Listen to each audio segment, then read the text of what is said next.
Yo, what's busy in the hizzy, y'all?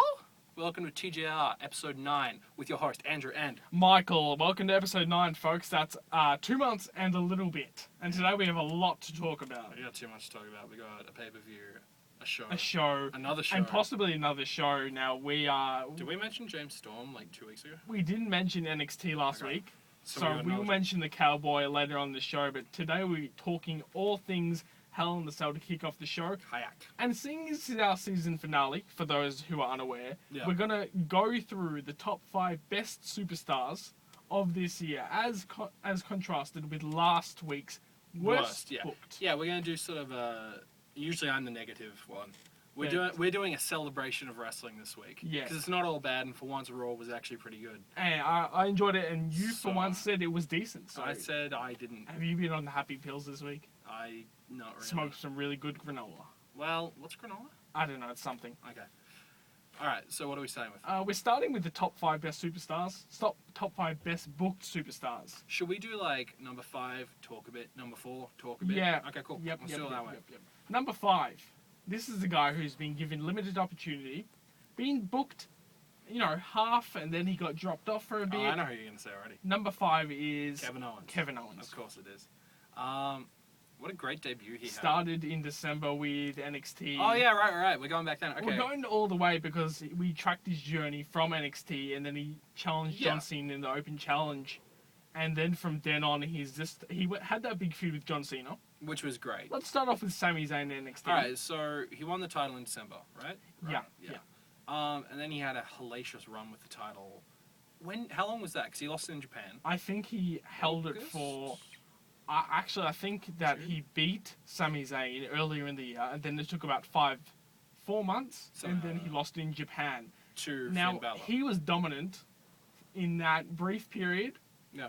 And he's putting in great matches. He came off as this big bruising kind of big man in NXT because they didn't have a token big guy. Yeah, and he was a bully. And his eternal rival is Sami Zayn from the Indies. If only he weren't the eternal injured. So he followed Sami Zayn to NXT for revenge, which I thought was a basis for a good feud. Yeah.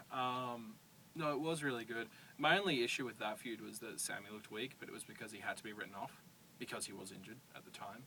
So, it was a good feud and all of that, but there really needs to be more. And when Sami gets back, I really hope he'll go straight for Owens. And I hope it's actually on Raw with the IC title. Yep. That'd be great. Yep. But post NXT, he answered John Cena's challenge. He started off like a house on fire, went to the Elimination Chamber live special. Yep. Where he overcame John Cena. As he did. I think he's one of the few people to beat John clean within the span of 5 years or so. Yeah, and it was a really good match. Really, really good. I'd have it within my top 5 of the year. Yeah, probably. It made Owens look strong. It didn't make Cena look weak, but it made Owens look really strong. And since then, he actually sort of continued like a house on fire because he sort of crashed and burned. Well, we've spoken about the John Cena effect time and time again, but Kevin Owens you can add his name to that list. You can. I mean, the thing was, he had the really good start where he beat him, and it was really good, and he was looking really strong. He said to John, I don't need veteran advice. I've been doing this longer than you have. I've been in the Indies. I've forged my path. I've beaten top superstars in the Indies, and now I'm here to beat everyone, including you. Yeah, and he beat him, and then he lost to him, which would be fine if he hadn't kept losing to him. And that can be said for Rusev, that can be said to Wade Barrett, that can be said for a guy like Sheamus. Yeah, exactly. And so forth. Yeah, and it's one of those things that I don't think they do with heels enough, where the heel loses, and then he could go straight into another feud and be like, man, I'll deal with John Cena later. However, I did have a similar issue this year at Hell in a Cell with that exact thing happening. Not probably the way it should have with Wyatt and Taker and all of that. Yeah, I do agree, but where's he at now? Kevin Owens. He's pretty strong. I mean, he beat Ryback clean. So as we said in the power rankings, if we had them still, he'd be above, but below. Yeah, he got pinned on Raw though.